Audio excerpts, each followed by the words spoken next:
Hi guys, welcome to career academy. तो आज हम एलसीएम एचसीएफ के प्रीवियस ईयर क्वेश्चंस डिस्कस करेंगे। तो सबसे पहले हम 2022 का एक क्वेश्चन डिस्कस करते हैं जो बहुत आसान है। तो जो क्वेश्चन है हमारे पास 2022 का, इसमें है what is the smallest number greater than 1000 that when divided by one of the number 6, 9, 12, 15 और 18 लीव्स अ रिमाइंडर ऑफ 3। मैंने आपको पहले ही बताया है, जब इस तरीके का क्वेश्चन आता है और हमसे डिविडेंड पूछा जाता है, ये हमारे पास क्या है, डिवाइजर्स। हमको क्या निकालना है, डिविडेंड, ये नंबर निकालना है और ये हमको गिवन है। तो इसके लिए हम क्या निकालते हैं, एलसीएम निकालते हैं। तो इसका एलसीएम निकालते हैं पहले।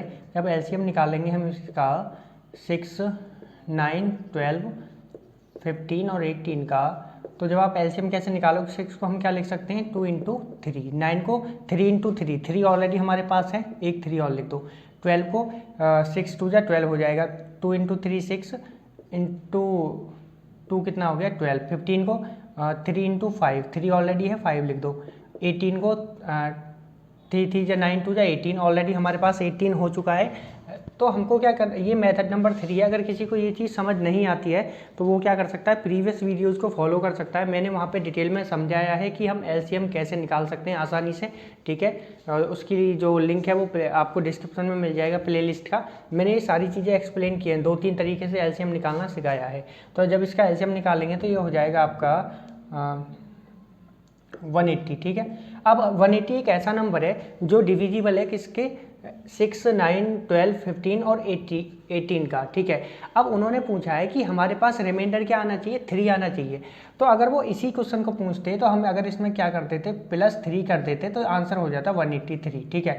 लेकिन उन्होंने पूछा है ग्रेटर देन 1000, नंबर 1000 से बड़ा होना चाहिए। तो हमको क्या करना है, 18 के ये क्या है, कंप्लीटली डिविजिबल है, इसके मल्टीपल्स करो आप। इसके जब मल्टीपल्स करेंगे, अगर हम इसमें इंटू करते हैं 6 की 18, 18 5 जा कितना होता है 90, ठीक है। और 18 6 जा कितना होता है 1080, ठीक है।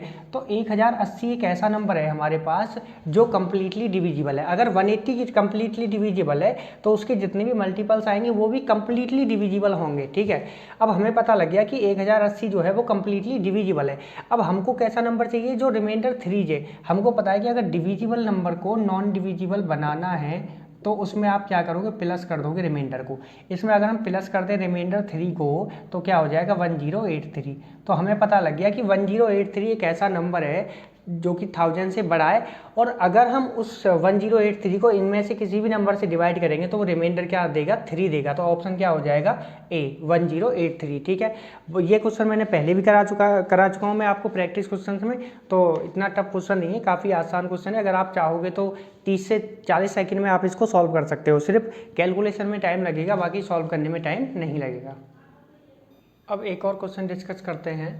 अ bell rings every 18 minutes, a second bell rings every 24 minutes, a third bell rings every 32 minutes. If all the 3 bells ring at the same time at 8 o'clock in the morning, at what other time will they all ring together? कहने का मतलब है कि हमारे पास 3 bells हैं जो कि एक after every 80 minutes, second bell after every 24 minutes and third bell after every 32 minutes, ठीक है। अगर ये तीनों की तीनों एक साथ मॉर्निंग में 8 AM पे रिंग करती हैं तो नेक्स्ट टाइम ये एक साथ कब रिंग करेंगी, ठीक है। अगर हम देखें तो इस क्वेश्चन के लिए सिंपल क्या करना है, एलसीएम निकालना है, ठीक है। जब हम एलसीएम निकालेंगे तो एलसीएम किसका निकालेंगे, 18, 24 और 32। ये क्या गिवन है, हमको मिनट्स में गिवन है, ठीक है। किस में गिवन है, मिनट्स में गिवन है। इसको कैसे लिखेंगे, 18 को लिखेंगे 2 इंटू 3, 6 इंटू 3 कितना हो गया 18, 24 को 6 4 जा 24, सो 2 3 जा 6 4, 2 इंटू 2। 32 को कैसे लिखेंगे, 8 4 जा 32, 2 इंटू 2 इंटू 2 8, और 4 कैसे लिखेंगे 2 इंटू 2।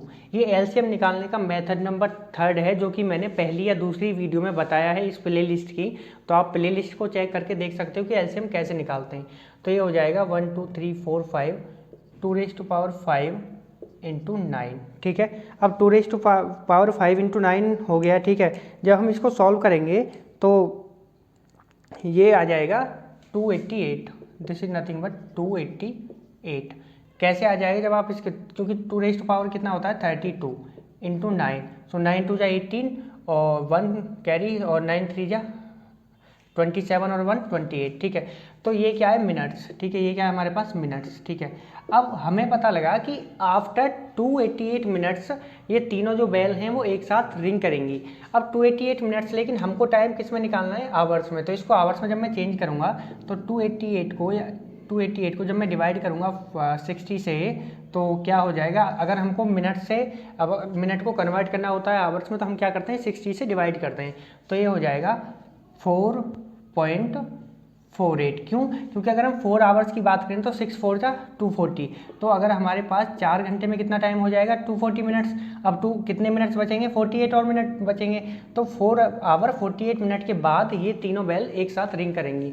अब हमें पता है कि सुबह कितने बजे रिंग करी थी, 8 बजे। 8 बजे सुबह जब ये रिंग करी थी, तो अगली बार कब रिंग करेंगी, 8 4 12 और 48, 12:48 पे अगली बार रिंग करेंगी, ठीक है। अगर किसी को ये मेथड नहीं आता है कि हमको एलसीएम या एचसीएफ नहीं निकालना आता है, ठीक है, तो आप इसको एग्जाम में कैसे अटेम्प्ट कर पाओगे इस तरीके के क्वेश्चंस को, तो वो मैं आपको बताऊंगा यहाँ पे। अगर किसी ने एलसीएम एचसीएफ नहीं पढ़ा है और बिना पढ़े ही इस तरीके के क्वेश्चंस करना चाहते हैं तो वो कैसे कर सकते हैं, लेकिन ये बिल्कुल ही गलत अप्रोच है, क्योंकि एग्जाम में इतना टाइम नहीं होता है कि आप इस अप्रोच को फॉलो कर सकोगे, ठीक है। तो अगर फर्स्ट बेल की बात करें, तो अगर वो आफ्टर एवरी 18 मिनट्स रिंग करती है तो 18, अगली बार कब करेगी, 36। इसी तरीके से आप 18 की टेबल पढ़ते जाओ। एक टाइम ऐसा आएगा जब एक बार 1288 मिलेगा, ठीक है। सेकंड बेल की बात करेंगे तो वो 24 एंड 48, इसी तरीके से करोगे, वहाँ पे एक टाइम ऐसा आएगा जब 288 मिलेगा। इसी तरीके से जब थर्ड बेल को करोगे, थर्ड बेल भी इसी तरीके से 32 64 सो ऑन, एक टाइम ऐसा आएगा जब 288 आएगा, और आगे भी आएंगे कुछ नंबर्स, ठीक है। तो आप देख सकते हैं एक ये ऐसा नंबर होगा जो कॉमन होगा। तो आपको पता लग गया कि आफ्टर 288 मिनट्स ये तीनों बेल एक साथ रिंग करेंगी। तो 288 मिनट्स का मतलब क्या हो गया, 288 मिनट्स को जब हम कन्वर्ट करेंगे आवर्स में 60, तो ये हो गया 4 आवर एंड 48 मिनट्स। अब हमें 4 आवर एंड 48 मिनट्स। अब हमें पता लग गया कि अगर ये मॉर्निंग में सुबह 8 बजे रिंग करी थी, तो अगली बार कब रिंग करेंगी, 4 घंटे 48 मिनट के बाद। तो अगर 8 में हम 4 घंटे 48 मिनट जो ऐड करेंगे तो कितना हो जाएगा, 12:48 पे ये तीनों की तीनों बेल एक साथ रिंग करेंगी। तो ये मैं एक अप्रोच है जो आप बिना एलसीएम एचसीएफ का कंसेप्ट जाने यूज कर सकते हो, लेकिन ये अप्रोच बिल्कुल भी सही नहीं है, क्योंकि अगर आपने थोड़ी भी मिस्टेक कर दी कैलकुलेशन में तो ये सारा आंसर गलत हो जाएगा, ठीक है। इसलिए आप फॉलो कर सकते हो प्रीवियस वीडियोज़ को, वहाँ से आसानी से समझ आ जाएगा। सारी चीज़ें मैंने डिटेल में समझाया है कंसेप्ट को, ठीक है। 5 persons fire a bullet at a target at an interval of 6, 7, 8, 9 and 12 seconds respectively. The number of times they would fire the bullets together at the target in an hour. कहने का मतलब है कि हमारे पास 5 candidate हैं जो कि bullet fire करते हैं आफ्टर एवरी 6, 7, 8, 9 एंड 12 सेकेंड्स, ठीक है। और कहना है कि ये 1 घंटे के अंदर एक साथ कितने बार फायर कर सकते हैं, ठीक है। अगर इस तरीके के क्वेश्चंस में हमको पता है कि हमको एलसीएम निकालना है, ठीक है। इस तरीके के जितने भी क्वेश्चन से एलसीएम से सॉल्व होते हैं, तो एलसीएम जब हम निकालेंगे किसका, 6, 7, 8, 9, 12 का, तो ये 6 को कैसे लिख सकते हैं, 2 इंटू 3, 7 को तो 7 ही लिखेंगे, 1 इंटू 7 या फिर ओनली 7, 8 को 2 इंटू 2 ऑलरेडी है, 2 इंटू 2 और लिखना है, 9 को 3 इंटू 3 ऑलरेडी हमारे पास है, 3 और लगा दो यहाँ पे, 12 को 3 2 जा 6 2 जा 12 ऑलरेडी हो गया कंप्लीट, तो लिखने की ज़रूरत नहीं है। ये मेथड नंबर 3 है, हर बार मैं बता रहा हूँ आपको, ठीक है। अगर आप न्यू स्टूडेंट हो और डायरेक्ट इस वीडियो को देख रहे हो तो एक बार हमारी प्ले लिस्ट को फॉलो कर लो, आपको समझ आ जाएगा। जब इसको सॉल्व करोगे तो ये कितना आएगा, ये आएगा आपका 2⁻³ इंटू 3⁻², इंटू 7, ठीक है। जब आप इसको सॉल्व करोगे तो ये हो जाएगा 504, दिस विल बी 504, ठीक है। अब हमें पता लगा कि आफ्टर एवरी 504 सेकेंड्स ये सारे जो लोग हैं, जो 5 कैंडिडेट हैं, वो एक साथ बुलेट फायर करते हैं, ठीक है, आफ्टर एवरी 504 सेकेंड, ठीक है। तो हमको पता लगाना है कि 1 घंटे में कितने बार एक साथ फायर करेंगे। तो 1 घंटे में अगर हम सेकंड निकालते हैं तो 60 into 60 that is nothing but 3600 second, यानी कि 3600 में कितने बार ये एक साथ फायर करेंगे। अगर मैं बोलता हूँ कि कोई बंदा किसी एक पर्टिकुलर टास्क को 5 मिनट में करता है तो 15 मिनट में वो कितने टास्क कर लेगा, तो 15/3 या फिर 15/5 कितना हो गया, 3 टास्क कंप्लीट कर सकता है। इसी तरीके से यदि वो एक बार जब एक साथ बुलेट फायर करते हैं कितनी सेकंड के बाद, 504 सेकंड्स के बाद, यानी कि 504 सेकंड्स में वो एक बार एक साथ बुलेट फायर करते हैं। तो 3600 सेकंड में कितने बार करेंगे, इसको डिवाइड कर दो 504 से, तो ये आएगा 7.14 के समथिंग। ठीक है, अब आंसर हमको क्या लेना होता है, फ्लोर वैल्यू, तो क्या हो जाएगा आंसर 7, क्योंकि 14 का तो कोई लॉजिक ही नहीं बनता। ऐसा थोड़ी कि कोई बंदा 6.5 टाइम किसी टास्क को, या फिर ऐसे समझो कि मैं एक और अच्छा क्वेश्चन समझाता हूँ कि एक टास्क को कंप्लीट करने में आपको टाइम लगता है 5 मिनट का, तो आप 18 मिनट में कितने टास्क कंप्लीट कर दोगे। जब आप डिवाइड करोगे इसको, देखो 10 मिनट में 2 और 15 मिनट में 3, तो आप 15 मिनट में 3 टारगेट कंप्लीट कर चुके होंगे। लेकिन चौथा टारगेट आपका चल रहा होगा, क्या आपने वो कंप्लीट किया, नहीं, तो इसलिए उसको काउंट नहीं किया जाएगा, हमको 3 ही काउंट करने पड़ेंगे। ठीक है, इसी तरीके से हम यहाँ पे क्या वैल्यू लेंगे, फ्लोर वैल्यू लेंगे। ठीक है, जो कि 7 हो जाएगा, तो आंसर क्या हो जाएगा इस क्वेश्चन का 7। ठीक है, अब एक और क्वेश्चन है, there are 5 hobby clubs, okay, this is not hobby, okay, hobby clubs in a college: photography, yaaching, jazz, electronics and gardening। The ठीक है, हमारे पास 5 ग्रुप्स हैं किसी भी कॉलेज के अंदर। ठीक है, 5 हॉबी क्लब्स हैं। ठीक है, और वो 5 हॉबी क्लब्स क्या क्या हैं, photography, yachting, jazz, electronics and gardening. ठीक है, अब the gardening group meets every second day. यहाँ पे हमको लिखा है जो गार्डनिंग ग्रुप है, जो गार्डनिंग ग्रुप है वो एवरी सेकेंड डे मिलते हैं। ठीक है, और जो इलेक्ट्रॉनिक्स ग्रुप हैं वो एवरी थर्ड डे, और जो चेस ग्रुप है वो एवरी फोर्थ डे, और जो याचिंग ग्रुप है वो एवरी फिफ्थ डे, और जो फोटोग्राफी ग्रुप्स हैं वो एवरी 6 डे आपस में मिलते हैं। ठीक है, तो आपस में मिलते हैं मतलब ये जो पांचों हैं ये आपस में नहीं मिलते हैं। ठीक है, द गार्डनिंग ग्रुप्स जो हैं वो एवरी सेकेंड डे मिलते हैं, और जितने भी गार्डनिंग ग्रुप के बंदे हैं, ठीक है, वो सारे के सारे सेकेंड डे मिलते हैं। तो ये अभी हम इंडिविजुअली बात कर रहे हैं। अब ये कह क्या रहा है, how many times do all 5 groups meet on the same day. अब बात कर रहा है कि अगर ये पांचों ग्रुप एक साथ मिलेंगे तो 180 दिन में कितने बार मिलेंगे। अभी तो हमको इंडिविजुअली पता है कि भाई गार्डनिंग ग्रुप के जितने भी मेंबर हैं वो एवरी सेकेंड डे मिलते हैं, और इलेक्ट्रॉनिक्स ग्रुप के जितने भी मेंबर हैं वो अब एवरी थर्ड डे मिलते हैं, और चैज ग्रुप के जितने भी मेंबर्स हैं वो एवरी फोर्थ डे मिलते हैं, और याचिंग ग्रुप के every fifth day, and photography groups के एवरी 6 डे। अगर हम ये निकाल लें कि ये एक साथ कब मिलेंगे पांचों ग्रुप, तो हमको क्या निकालना है, एलसीएम निकालना है। एलसीएम निकालना है किसका, group second day, third day, fourth and fifth, six, second, third, fourth, fifth and six.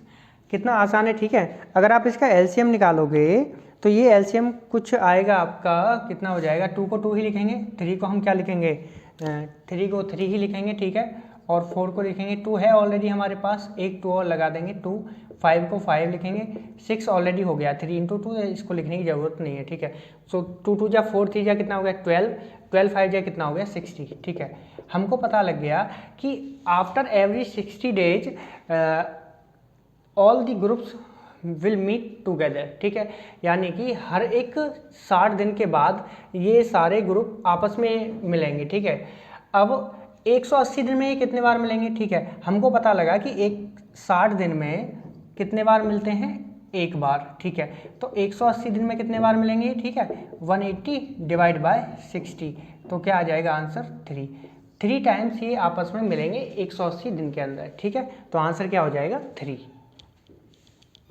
एक और क्वेश्चन है, 3 bells ring at intervals of 36, 40 and 48 seconds respectively. They starts ringing together at a particular time. They will rings together after every। कहने का मतलब है कि हमारे पास 3 bells हैं, और जो फर्स्ट बेल है वो रिंग करती है आफ्टर एवरी 36 सेकेंड, और जो सेकंड बेल है वो रिंग करती है आफ्टर एवरी 40 सेकेंड, और जो थर्ड बेल है वो रिंग करती है आफ्टर एवरी 48 सेकेंड। अब ये एक साथ रिंग करती है किसी एक पर्टिकुलर टाइम पे, वो पर्टिकुलर टाइम क्या है वो गिवन नहीं है, ठीक है। तो हमको वही टाइम निकालना है, ठीक है, कि कब वो एक साथ रिंग करेंगी, ठीक है। अगर हम देखें यहाँ से तो एलसीएम निकालना है, जितने भी क्वेश्चन है सारे के सारे एलसीएम पे ही हैं, ठीक है। तो और बहुत ही आसान क्वेश्चन है, ठीक है, एलसीएम निकालना ही है, सब में आसानी से कर सकते हो आप, ठीक है। 36, 40 एंड 48। जब आप इनका एलसीएम निकालोगे 36, 40 एंड 48 का, तो ये आएगा 720। कितना आ जाएगा ये 720। अब ये किस में आएगा, सेकंड में, क्योंकि आंसर ये क्वेश्चन में क्या गिवन है, सेकंड गिवन है, ठीक है। हमसे आंसर किस में पूछा है, मिनट्स में, ठीक है। इसको मिनट में कैसे कन्वर्ट करेंगे, अगर हम 760 को डिवाइड कर देंगे 60 से, तो ये क्या बन जाएगा, मिनट। तो किस तरीके से डिवाइड होगा, 6 0 से 0 खत्म, और 6 18 6 जा कितना होता है, या फिर 720 है ना ये, ठीक है। तो ये है 720, 1 सेकेंड है, this is 720 divide by 60, this is 12 minutes. तो आंसर क्या हो गया, 12 मिनट। तो आफ्टर एवरी 12 मिनट्स दे रिंग टूगेदर, ओके। तो इसका आंसर हो जाएगा 12। अब एक बहुत ही इंटरेस्टिंग क्वेश्चन देखते हैं। In a school every student is assigned a unique ID number. A student is football player if and only if, IFF का मतलब होता है इफ एंड ओनली इफ, ठीक है, याद रखना इस चीज़ को। The ID number is divisible by 4, ठीक है। Cricketer if and only if ID number is divisible by 6। यदि आईडी नंबर डिविजिबल बाय 4 है तो वो क्या होगा, फुटबॉल प्लेयर, और यदि आईडी नंबर डिविजिबल बाय 6 है तो वो क्या होगा, cricketer. If every number from 0 to 100 is assigned to a student, then how many of them play cricket as well as football. कुछ स्टूडेंट ऐसे होते हैं जिनको सारे गेम खेलना पसंद होता है, वो कॉलेज में कोई भी गेम मिस नहीं करना चाहते, ठीक है। तो अब हमको यही बताना है कि हमारे पास कुछ आइडेंटिफिकेशन नंबर हैं 0 से लेकर 100 तक, हमें उनको स्टूडेंट्स को असाइन करना है। और यदि वो आईडी नंबर डिविजिबल बाय 4 है तो इसका मतलब क्या है कि वो फुटबॉल प्लेयर है। यदि आईडी नंबर डिविजिबल बाय 6 है तो वो क्रिकेटर है, ठीक है। अगर हम बात करें फुटबॉल प्लेयर्स कितने होंगे, अगर हम फुटबॉल प्लेयर्स की बात करें तो हमारे पास 100 आईडी हैं, और 4 से हमको क्या करना है, डिवाइड करना है, क्योंकि आइडेंटिफिकेशन नंबर किससे डिविजिबल होना चाहिए, 4 से। तो कितने प्लेयर्स हो जाएंगे, 25। सिमिलरली अगर हम बात करें क्रिकेटर प्लेयर्स की, जो क्रिकेट खेल रहे हैं, क्रिकेट प्लेयर्स की अगर हम बात करते हैं क्रिकेट प्लेयर्स की, तो हमारे पास 100 में से जब हम 100 को 6 से डिवाइड करेंगे, क्योंकि जितने भी आइडेंटिफिकेशन नंबर 6 से डिविजिबल होंगे वो क्या होंगे, क्रिकेटर। जब हम डिवाइड करेंगे तो कितना हो जाएगा, ये 16 आएगा, क्योंकि हमको फ्लोर वैल्यू लेना है, ठीक है। तो कितना आएगा, 16 आएगा। तो हमें पता लग गया कि 25 प्लेयर्स जो हैं वो फुटबॉल खेलना पसंद करते हैं, और 16 प्लेयर्स जो हैं वो क्रिकेट खेलना पसंद करते हैं। लेकिन कुछ ऐसे भी प्लेयर्स हैं जो दोनों गेम खेलना पसंद करते हैं। अब उन दोनों जो प्लेयर दोनों गेम खेलना पसंद करते हैं उनको कैसे कैलकुलेट करते हैं, देखो हमारे पास 1 is 4 एंड 1 is 6, इसका एलसीएम लेंगे। एलसीएम जब लेंगे, जहाँ पे भी ऐसे क्वेश्चंस मिलते हैं ना, जब देखो पहला प्लेयर 4 से डिविजिबल है, दूसरे की आईडी 6 से, तीसरे की किसी और से, तो सबका एलसीएम ले लो। एलसीएम लेंगे 4 का और 6 का, तो ये क्या आएगा, 12। अब 100 को 12 से डिवाइड करो, जब 100 को डिवाइड करोगे 12 से, तो ये क्या आएगा, 8, ठीक है। इसकी हमको फ्लोर वैल्यू लेनी है। तो 8 प्लेयर्स ऐसे होंगे हमारे पास जो दोनों गेम खेलना पसंद करेंगे, फुटबॉल भी और क्रिकेट भी। तो आंसर क्या हो जाएगा, 8। तो ये सारे PYQ क्वेश्चंस थे हमने जो डिस्कस करे हैं। अब हम कल से नंबर सिस्टम को डिस्कस करेंगे। आपको वीडियो अगर पसंद आई हो तो लाइक करो, शेयर करो, और जो भी फ्रेंड फ्री में पढ़ना चाहता है कंप्लीट CSET कोर्स, आप उसके साथ शेयर कर सकते हो, चैनल को सब्सक्राइब कर सकते हो। और किसी जो भी स्टूडेंट डायरेक्टली PYQ की वीडियो में आया है उसको मैं रिकमेंड करूँगा कि एक बार सारी वीडियोज स्टार्टिंग से देखे, ताकि उसके कंसेप्ट क्लियर हो जाएं।